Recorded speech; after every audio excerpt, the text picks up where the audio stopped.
Rahim. Aujourd'hui, on va s'intéresser à l'analyse fréquentielle. Alors, comme son nom l'indique, c'est une technique, c'est une analyse qui s'effectue sur un signal fréquentiel. Donc, la première question qui se pose, qu'est-ce qu'un signal fréquentiel? Sachant ce qu'on mesure, c'est une accélération en fonction du temps, si bien sûr le capteur est un accéléromètre, ou encore c'est une vitesse en fonction du temps s'il s'agit d'un vélocimètre, etc. Donc, quel que soit le type de capteur, on mesure toujours un signal qui est temporel, donc x de t.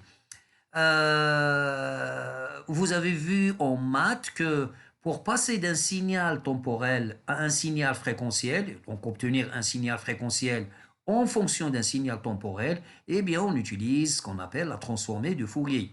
Elle est égale à l'intégrale entre moins l'infini et plus l'infini de x de t, donc le signal temporel, exponentielle moins de pi j ft et dt. Donc du moment où on va intégrer sur le temps, ça veut dire que le temps va disparaître, voilà, et puis on va obtenir un truc qui ne dépend que de la fréquence. Alors en fait, ce signal, ce qu'on appelle donc le signal fréquentiel, puisqu'il ne dépend, c'est une amplitude en fonction de la fréquence, ce signal est composé par une partie réelle et une partie imaginaire. Car l'exponentiel, puisqu'on a un j ici, l'exponentiel peut s'écrire sous la forme cosinus moins 2 pi ft plus j sinus moins 2 pi ft. Donc le signal fréquentiel finalement, il est composé par un signal fréquentiel, c'est la partie réelle donc de notre signal, c'est en fonction de la fréquence, et puis un signal qui représente la partie imaginaire, bien sûr c'est toujours fréquentiel, là l'axe des fréquences. Vous avez vu également comme maths qu'à partir de ces deux signaux, partie réelle et partie imaginaire, on peut former deux autres signaux. Donc on peut former l'amplitude. Par définition, l'amplitude, c'est racine carrée de la partie réelle au carré plus la partie imaginaire au carré. C'est ce qu'on appelle tout simplement le spectre. Et puis on peut former aussi la phase. Donc là, la phase, encore une fois, c'est un signal, c'est en fonction de la fréquence. Même chose pour l'amplitude, même chose pour le spectre. Donc on a ici amplitude en fonction de la fréquence, et là on a la phase en fonction de la fréquence. Or la phase, vous savez très bien que c'est moins arc tangente de la partie imaginaire divisé par la partie réelle. Alors, si l'analyse maintenant se fait sur le spectre, on va parler d'analyse spectrale. Alors que si le signal se fait, l'analyse se fait sur ce signal, donc sur la phase, on va parler d'analyse fréquentielle.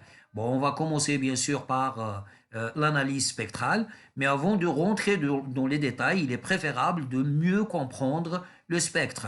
Alors on va commencer par un signal très très simple. C'est un signal temporel, bien entendu. C'est une sinusoïde de fréquence f0. Alors si on calcule le spectre de ce signal-là, on va trouver qu'il est constitué par un seul pic à f0, donc à la fréquence de la sinusoïde. Bon, il y a une symétrie, etc. Il y a un autre pic en moins f0, mais ça ne nous intéresse pas puisque généralement en physique, on s'intéresse uniquement aux fréquences qui sont supérieures à 0. Je prends un autre signal, cette fois-ci c'est un signal composite, il est composé par deux sinusoïdes de fréquences f0 et f1, et bien le spectre va être constitué par deux pics de fréquences f0 et f1. Je donne un troisième exemple. Là, on a un signal toujours temporel, mais constitué par ces trois pics, ces trois sinusoïdes, donc ces trois fréquences, F1, F2 et F3. Alors le spectre, comme tout à l'heure, il va être constitué par F1, F2 et F3. Donc on peut dire que le spectre, ça nous donne les différentes fréquences qui se trouvent ici, qui se trouvent dans ce signal. Donc on peut dire que ce signal, c'est une somme de plusieurs sinusoïdes de fréquences F1, F2 et F3. Donc en résumé, le spectre nous donne les différents pics, les différentes fréquences qui se trouvent dans le signal temporel. Dans le cas des contrôles vibratoires, chaque défaut génère un signal qui lui est propre. Donc le balourd, par exemple, génère une sinusoïde de fréquence F qui est égale à la fréquence de rotation de l'arbre. Pour le désalignement des formations, etc., il génère des signaux composites. Donc, ils sont composés par plusieurs sinusoïdes de plusieurs pics. Pour les défauts de type flexion de denture, défauts statoriques, etc., ça donne des signaux qui sont modulés, soit en amplitude, soit en phase, soit les deux en même temps. Alors, le but de l'analyse spectrale, c'est la détermination, Bon, enfin, lorsqu'on pose un capteur, sur une machine, voilà le type de signaux qu'on va obtenir. C'est un signal temporel.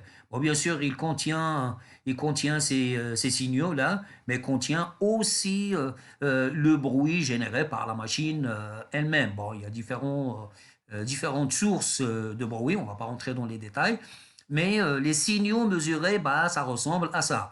Alors, le but de l'analyse spectrale, c'est comment faire pour déterminer les signatures spectrales qui se trouvent ici, les signatures spectrales, bien sûr, qui correspondent aux différents défauts qui se trouvent dans ce signal.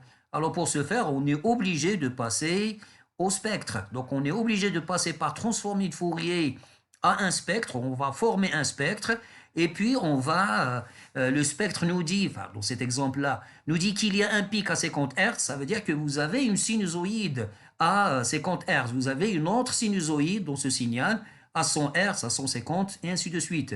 Alors le but de l'analyse spectrale, c'est de chercher dans le spectre la présence des fréquences caractéristiques des défauts.